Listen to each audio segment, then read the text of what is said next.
Shalom, selamat pagi, selamat beraktivitas buat hari ini.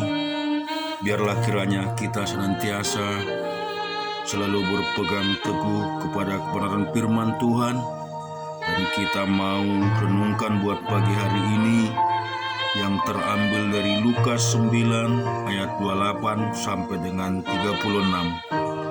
Kira-kira 8 hari sesudah segala pengajaran itu, Yesus membawa Petrus, Yohanes, dan Yakobus lalu naik ke atas gunung untuk berdoa. Ketika ia sedang berdoa, rupa wajahnya berubah dan pakaiannya menjadi putih berkilau-kilauan. Dan tampaklah 2 orang berbicara dengan dia, yaitu Musa dan Elia. Keduanya menampakkan diri dalam kemuliaan dan berbicara tentang tujuan kepergiannya yang akan digenapinya di Yerusalem.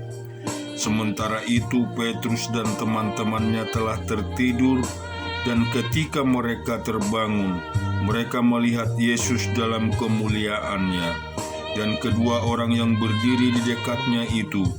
Dan ketika kedua orang itu hendak meninggalkan Yesus, Petrus berkata kepadanya, "Guru, betapa bahagianya kami berada di tempat ini. Baiklah kami dirikan sekarang 3 kemah, 1 untuk engkau, 1 untuk Musa, dan 1 untuk Elia." Tetapi Petrus tidak tahu apa yang dikatakannya itu. Sementara ia berkata demikian, datanglah awan menaungi mereka, dan ketika mereka masuk ke dalam awan itu, takutlah mereka.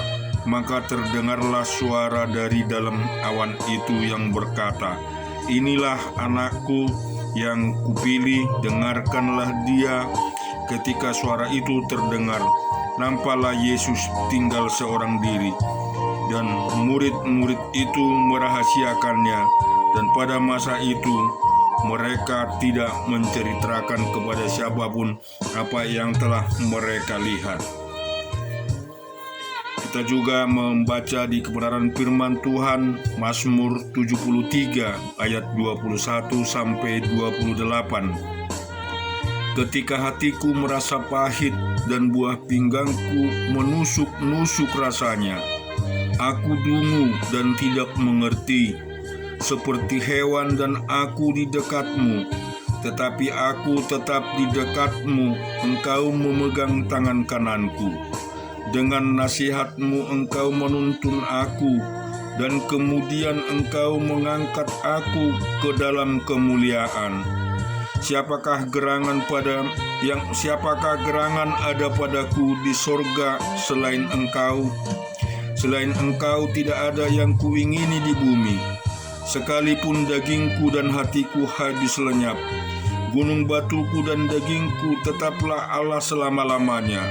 Sebab sesungguhnya siapa yang jauh daripadamu akan binasa. Kau binasakan semua orang yang berzina dengan meninggalkan engkau. Tetapi aku suka dekat pada Allah. Aku menaruh tempat perlindungan pada Tuhan Allah, supaya dapat menceritakan segala pekerjaannya. Amin Tuhan. Kita juga baca di Ulangan 18 ayat yang pertama sampai dengan yang ke-13. Ulangan 18 ayat yang pertama sampai 13. Imam-imam orang Lewi, seluruh suku Lewi, jangan mendapat bagian milik pusaka bersama-sama orang Israel. Dari korban api-apian kepada Tuhan dan apa yang menjadi miliknya, harus mereka mendapat rezeki. Janganlah ia mempunyai milik pusaka di tengah-tengah saudara-saudaranya. Tuhanlah milik pusakanya, seperti yang dijanjikannya kepadanya. Inilah hak imam terhadap kaum awam, terhadap mereka yang mempersembahkan korban sembelihan, baik lembu maupun domba. Kepada imam haruslah diberikan paha depan, kedua rahang dan perut besar, hasil pertama dari gandummu, dari anggurmu dan minyakmu, dan bulu guntingan pertama dari dombamu, haruslah kau berikan kepadanya, sebab dialah yang dipilih oleh Tuhan Allahmu dari segala sukumu, supaya ia senantiasa melayani Tuhan dan menyelenggarakan kebaktian demi namanya, ia dan anak-anaknya. Apabila seorang Lewi datang dari tempat manapun di Israel, di mana ia tinggal sebagai pendatang, dan dengan sepenuh hati masuk ke tempat yang akan dipilih Tuhan dan menyelenggarakan kebaktian demi nama Tuhan Allahnya, sama seperti semua saudaranya, orang-orang Lewi yang melayani Tuhan di sana, maka haruslah mereka mendapat rezeki yang sama, dengan tidak terhitung apa yang diperoleh dengan penjual harta nenek moyangnya.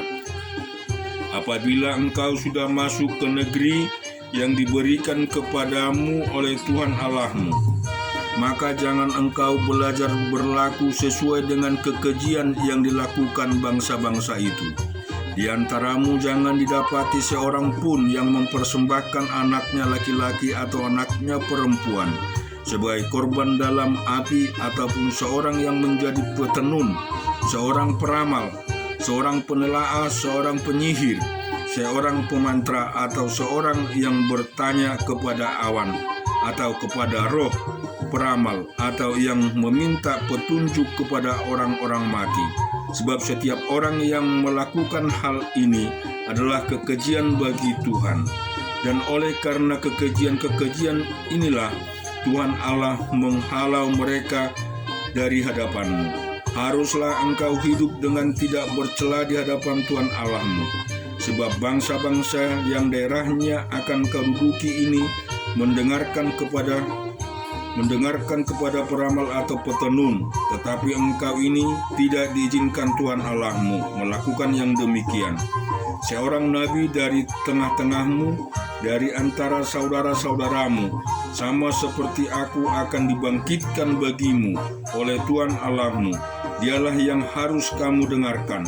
Tetapi seperti yang kamu minta dahulu kepada Tuhan Allahmu di Gunung Herod, pada hari perkumpulan dengan berkata, tidak mau aku mendengar lagi suara Tuhan Allahku, dan api yang besar ini tidak mau aku melihatnya lagi, supaya jangan aku mati. Lalu berkatalah Tuhan kepadaku, apa yang dikatakan mereka itu baik. Seorang nabi akan kubangkitkan bagi mereka dari antara saudara mereka, seperti engkau ini. Aku akan menaruh firman-Ku dalam mulutnya, dan ia akan menyatakan kepada mereka segala yang kuperintahkan kepadanya. Orang yang tidak mendengarkan segala firman-Ku akan diucapkan nabi itu demi namaku, daripadanya akan ku tuntut pertanggungjawaban. Tetapi seorang nabi yang terlalu berani untuk mengucapkan demi namaku perkataan yang tidak kuperintahkan untuk dikatakan olehnya, atau yang berkata demi nama Allah lain, nabi itu harus mati. Jika sekiranya kamu berkata dalam hatimu, bagaimana kami mengenai perkataan yang tidak difirmankan Tuhan? Apa seorang nabi berkata demi nama Tuhan dan perkataannya itu tidak terjadi dan tidak sampai, maka itulah perkataan yang tidak difirmankan Tuhan. Dengan terlalu berani nabi itu telah mengatakan, maka janganlah gentar kepadanya. Amin. Tuhan memberikan seorang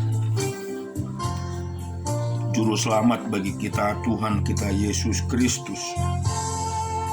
Dialah yang telah diberikan Tuhan kepada kita sebagai Tuhan yang patut kita puji dan kita sembah, seperti yang disaksikan oleh murid-muridnya termasuk Petrus. Oleh sebab itu, biarlah kiranya kita selalu meninggikan namanya, mengagungkan nama Yesus. Kita selalu memuliakan nama Tuhan di dalam kehidupan kita. Amin.